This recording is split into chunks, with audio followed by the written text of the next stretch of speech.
स्वागत है आपका आज वीडियो में। कैसे हैं आप लोग? आशा करता हूं कि बढ़िया होंगे। आज का बाजार अगर देखा जाए तो बाजार में पैनिक माहौल था, लेकिन इसी बीच में एक खबर जो मैं आपसे शेयर करना चाहता हूं, हो सकता है आपने आर्टिकल में भी इसको पढ़ा होगा। और रिसेंटली अगर आने वाले समय में कोई भी बहुत बड़ा करेक्शन होता है आने वाले 12 से 24 महीनों में, डेफिनेटली इसमें जिम्मेदार हम अकेले खुद के लिए नहीं होंगे। यहां यूएस का बहुत बड़ा रोल हो सकता है। जी हां, यूनाइटेड स्टेट्स ऑफ अमेरिका का बहुत बड़ा रोल हो सकता है। बहुत काफी एनालिस्ट ने कहा है, और जिन्होंने कहा है, और ऑलरेडी वो यूएस के बहुत बड़े इन्वेस्टिंग फर्म है, मतलब लोगों के पैसे को मैनेज करते हैं, उन्होंने ये तक कह दिया है। तो आज की वीडियो में डिस्कस करने वाले हैं कि क्या यूएस की वजह से आने वाले समय में बहुत बड़ा क्रैश हमारा हो सकता है, क्योंकि हम ये बात अगर हम एक्सेप्ट ना करें तो बहुत बड़ी गलती होगी। कमेंट में मेंशन करना सही है कि नहीं, कि जब जब यूएस मार्केट में करेक्शन होता है भारत में बहुत बुरा असर पड़ता है। सही हूं कि गलत, आप कमेंट में मेंशन करना। प्रीवियस क्या क्या हुआ है, पहले भी बहुत बड़े बड़े करेक्शन हुए हैं, उसमें भारत को कितना असर पड़ा है और हमारा पोर्टफोलियो कितना गिरा है। बाद में रिकवरी कब कब हुई है इसके बारे में भी जिक्र करूंगा। प्रॉपर तरीके से मैंने डेटा इकट्ठा करके आपके सामने प्रेजेंट करने की कोशिश किया हूं, सो दैट आप कोई भी फ्यूचर में कुछ भी चीज के लिए आप अलर्ट रहो, है ना, कोई टेंशन नहीं, अलर्ट रहो। तो सबसे पहले इंपॉर्टेंट है किसने चेतावनी दी है, वार्निंग दी, उसके बारे में बात करेंगे। प्रीवियस क्रैश हिस्ट्री के बारे में बात करेंगे, रिकवरी कब हुई, क्योंकि कहीं ना कहीं यूएस मार्केट और भारतीय बाजार, सर आपको पता है ना, बहुत ज्यादा बिजनेस हमें मिलता है इन टर्म्स ऑफ आईटी, और आईटी निफ्टी में आपको पता है कि मेजर हिस्सा कवर करता है। ठीक है, अब बाकी चीज यूएस मार्केट इंडिया कनेक्शन आपको तो हमको पता ही है क्या करना है। पोर्टफोलियो म्यूचुअल फंड लगातार आप लोग भेजते रहते हो, म्यूचुअल फंड रिलेटेड टॉपिक ही हो सकता है, क्योंकि लोगों को डर है कि पोर्टफोलियो लगातार गिरता जा रहा है। संदीप भाई क्या करें, यहां भी मोटिवेशन बहुत दिन तक नहीं रहता। तो इंपॉर्टेंट यह है कि यहां आपको समझना बहुत जरूरी है। चलो बात करते हैं। सबसे पहले देखते हैं वार्निंग किसने दी। देखो दो तीन लोगों ने वार्निंग दी है, इसके बारे में केवल आपको मैं समझाना चाहूंगा। सबसे पहले भाई जेपी मॉर्गन खुद ही, उनके जो सीईओ हैं उन्होंने खुद ही बोला है। पहली बात, ये मैं सोर्स भी आपको दिखा दूंगा, डोंट वरी, कहीं हवाबाजी नहीं है, इकोनॉमिक टाइम्स की रिपोर्ट है। तो सबसे पहले जेपी मॉर्गन, सबसे पहले इनके तरफ से वार्निंग है कि भाई अगले 6 से 24 महीने में सीरियस मार्केट करेक्शन आ सकता है, वो भी यूएस की तरफ से। यूएस की तरफ से आएगा तो भारतीय बाजार इंपैक्ट पड़ना ही पड़ना है। हिस्ट्री दिखाऊंगा कब कब पास्ट हुआ है। केवल वो नहीं भाई, यहां गीता गोपीनाथ, ये फॉर्मर चीफ इकोनॉमिस्ट हैं, उन्होंने भी यही चीज कहा है।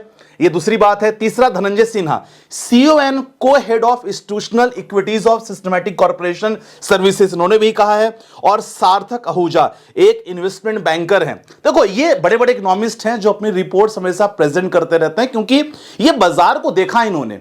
ठीक है, तो ये तो बड़े बड़े दिग्गजों की वार्निंग है। अब मैं आपको थोड़ा सा दिखाना चाहूंगा कि देखो पास्ट में कब कब क्या हुआ है, आपके लिए जानना बहुत जरूरी है ना, कि पास्ट में 1992 से लेकर 1992 से 1992 से 2000, 2008, 2020, ये डेटा बहुत इंपॉर्टेंट है। 55% क्रैश हुआ था 1992 में, एक साल तक चला था। हमारी जो म्यूचुअल फंड की नेवी ना सर 40 से 50% गिर गई थी। सोचो 40 से 50%, आप समझ रहे हो, आधा म्यूचुअल फंड हो गया था। म्यूचुअल फंड इंडस्ट्री में हाहाकार मच गया था कि भाई ये कभी कभी रिकवरी नहीं होगी। लेकिन रिकवरी कब हुई? 3 से 4 साल रिकवरी हुई, और अच्छी खासी रिकवरी हुई। ठीक है, पहली बात इंपॉर्टेंट, 1992 2000 में 57% का यहां क्रैश हुआ, 2 साल तक चला, 50 से 60% एनएवी, 3 साल लग गए रिकवरी होने में। सेम 2008 में -60%, 60% के एनएवी लॉस हुई हमारी, 4 से 5 साल लग गए रिकवर करने में। तो पैसा बनाना आसान नहीं है जब तक आपको पेशेंस नहीं हो। 2020 सबको पता है, 2020 एक मंथ ड्यूरेशन हमारा, एक मंथ में देखा जाए क्रैश हुआ, 30 से 40% एनएवी चली गई थी। ये मेजर जो हिस्ट्री आपको पता होना बहुत जरूरी है। और खासकर 1992 में देखो सबका अलग अलग केस है। 1992 अगर बात किया जाए तो हर्षद मेहता केस हुआ था, आपको सब पता है। सेंसेक्स 4500 से गिर के लगभग 2000 के आसपास आ गया था। 55% गिरावट हुई थी सेंसेक्स में, आपको पता है, बहुत बड़ा स्कैम। अब आप बोलोगे संदीप भाई मार्केट तो रिकवर किया था, म्यूचुअल फंड में कितना इंपैक्ट पड़ा? मैंने बिल्कुल बना के रखा है। उस टाइम म्यूचुअल फंड इंडस्ट्री में लगभग देखा जाए 40 से 50% की गिरावट हुई थी, लेकिन बहुत अच्छा रिकवरी हुआ था 3 से 4 सालों में। तो ये इंपॉर्टेंट आपको समझना है। देखो क्रैश तो हम जान रहे हैं, खुशियां मनाएंगे भाई, जो ट्रेड डील होगी ना बिल्कुल मनाएंगे, पटाखे फोड़ेंगे, लेकिन हमें ये वार्निंग को भी हमेशा ध्यान रखना चाहिए, सो दैट हम पूरा पैसा एक बार में ना लगा दें। भैया 2000 में .com सबको पता है, बबल बस्ट हुआ था .com, 57% अपना पोर्टफोलियो डाउन हो गया था।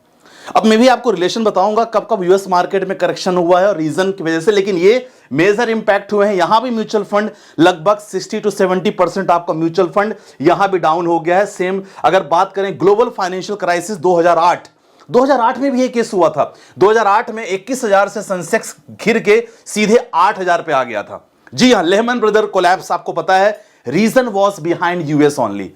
तो आप समझ रहे हो यूएस से कितना ज्यादा इंपैक्ट पड़ता है भारतीय बाजार में। ये सारी चीजें हैं। म्यूचुअल फंड एनएवी 50 से 60% गिर गई थी। 2 से 3 साल तक हम रोते रह गए थे म्यूचुअल फंड को लेके कि भाई म्यूचुअल फंड निवेश कर रहे हैं। इसलिए मैं आपसे क्या कहता हूं रिपीट करो, म्यूचुअल फंड में अगर निवेश कर रहे हो 5 साल तक अपना वक्त दो, नहीं तो मत करो।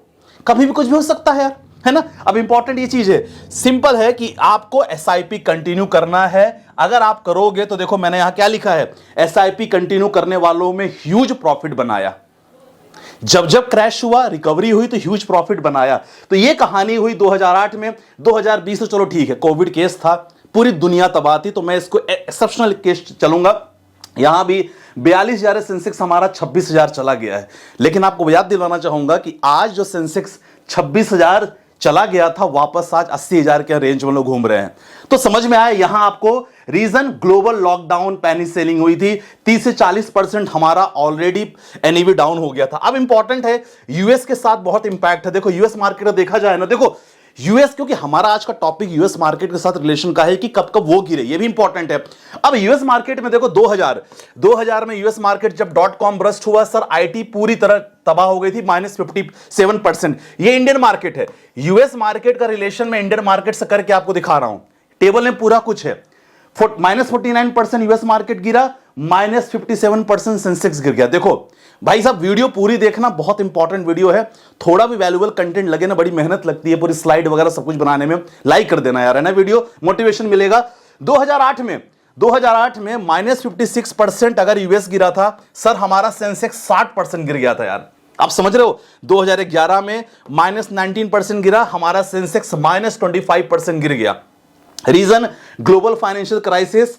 यहां हुआ यूएस डेब्ट डाउनग्रेड, मतलब जितनी उनकी बहुत ज्यादा जो ऑलरेडी कर्ज में है और ज्यादा डाउन हो गया था। इस समय जो कर्ज की चिंता यूएस को सबसे ज्यादा सता रही है, ठीक है, ये चीज इंपॉर्टेंट है। और भी क्या हम देखें, 2015 में आप 2015 तो कर लिया, 2018 में -20% हमारा सेंसेक्स -15% गया। फेडरल रेट हाइक किया था, प्लस ट्रेड वॉर, बहुत इंपॉर्टेंट है ये जो लाइन मैंने यहां पर माया है ना भाई, ये ट्रेड वॉर, ये बहुत इंपॉर्टेंट है और ये अभी चल रहा है। अभी ट्रेड वॉर चल रहा है, खत्म नहीं हुआ।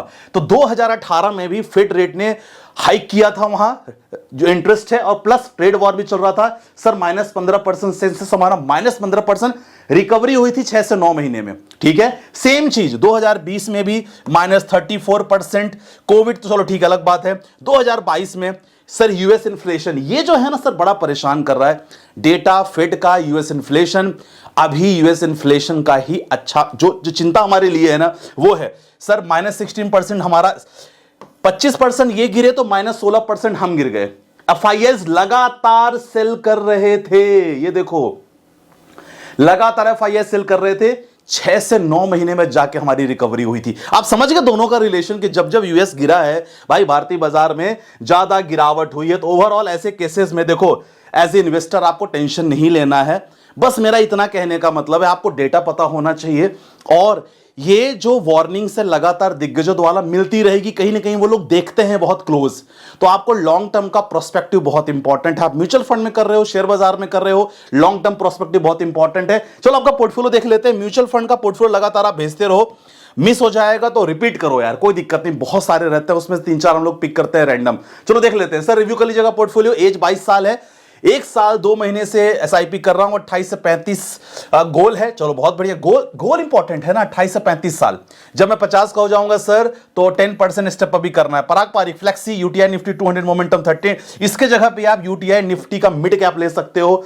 इंक्रीज करना है 1500 सर, आप ले लो मिड कैप। मोतीलाल का हो गया, एक्सिस का हो गया, निपॉन का हो गया। मिड कैप ले लो कि स्मॉल कैप ले लो, बहुत सारे स्मॉल कैप हैं, दोनों में 1500 करो, बाकी सब कोई दिक्कत नहीं है। सर रिव्यू कर लीजिएगा पोर्टफोलियो। एडविलिसिस का mid cap, Invesco mid cap, बंधन लमसम किया है। 5,000 के एसआईपी चालू हुए 15 सालों में, बहुत बढ़िया है। देखो 5,000 के एसआईपी चालू हुए 15 सालों में, तो 1 करोड़ 25 से 30 लाख आप बना पाओगे। थोड़ा सा अपना ना एसआईपी की अमाउंट बढ़ाओगे तो ऑटोमेटिक से बढ़िया होगा। अगला क्वेश्चन सर शुभम है, नाम प्लीज रिव्यू पोर्टफोलियो करिएगा। एज 29, पराग पारिक, एक्सिस आदित्य बिरला, लमसम किया, क्वांट इंफ्रास्ट्रक्चर ठीक है। देखो सेक्टोरियल में कर रहे हो समय लगेगा तो ध्यान रखना। सर लमसम 1 से 1.5 साल पहले किया था बट अभी तक प्रॉफिट, कोई बात नहीं, अभी तक प्रॉफिट नहीं मिला कोई बात नहीं। देखो यही तो मैं भी बात कर रहा था, पेशेंस का गेम, ये बहुत इंपॉर्टेंट है। रिव्यू पोर्टफोलियो कर लीजिएगा सर, ये 27 साल है, 25 साल के लिए निवेश कर रहा हूं, 10 शेयर के एसआईपी है। पराग पारिक, मोतीलाल, क्वांट, निपॉन, बंधन, बहुत बढ़िया, कंटिन्यू करते जाओ। लेकिन इसके अलावा आप चाहो तो कोई और फंड आपको लेने की जरूरत नहीं। अब कुछ लोग सोच रहे संदीप भाई सोर्स क्या है, जो वार्निंग आप बोल रहे हो सोर्स हमें बताओ। चलो ठीक है भाई, सोर्स बताता हूं। ये देखो जेमी डिमन साहब की वार्निंग थी ये, और ये economictimes.com पे आपको मिल जाएगा। क्लियर उन्होंने कहा था कि भाई market melt down with in 6 to 24 month, ठीक है, उनका कहना था ये, तो मैं वहीं से आर्टिकल वगैरह किया हूं। तो सारा चीज आपको ना सोर्स वगैरह देख के बताया जाता है, ऐसा नहीं कि हवा में मैं पूरा बता रहा हूं। तो आज वीडियो माय डियर फ्रेंड्स इतना ही। आशा करता हूं कि समझ में आया होगा कि भाई इस समय जो कंडीशन चल रही है, टेंशन नहीं लो। यहां थोड़ा बहुत अपने बैलेंस को भी मेंटेन करके रखो, बना के रखो। बैलेंस इन द सेंस कि जो आप इन्वेस्ट करना चाह रहे हो, सो दैट लॉन्ग टर्म में मार्केट में बने रहो। पेशेंस लेवल बहुत इंपॉर्टेंट है इस मार्केट में, क्योंकि कभी ना कभी कुछ भी हो जाएगा। यूएस की वजह से हम कोलैप्स हो सकते हैं, है ना, फ्यूचर में। तो ये जो अभी चल ही रहा है, तो ये इसीलिए पुराना डेटा मैंने प्रेजेंट किया। तो वीडियो को लाइक कर देना, चैनल पे ना सब्सक्राइब कर लेना। आपको इस चैनल पे सब कुछ मिलता रहेगा, mutual fund, stock market update. Telegram join कर लो, वहां मैं लेटेस्ट आईपीओ अपडेट्स देता रहूंगा। आज मैंने दे दिया है ऑलरेडी। बाकी कोई भी सब्सक्रिप्शन आपको related to trading, related to crypto, related to stocks, definitely हम लोग अलग काम कर रहे हैं। यूट्यूब पे मैं डायरेक्टली नहीं बता सकता। डिस्क्रिप्शन पे नंबर है, वहां जाके पता करो कि सर वीआईपी सब्सक्रिप्शन क्या चल रहा है, क्या क्या सपोर्ट मिल सकता है। ठीक है, मिलते हैं वीडियो के साथ, अपना ध्यान रखिएगा। बाय बाय, टेक केयर, जय हिंद गाइस।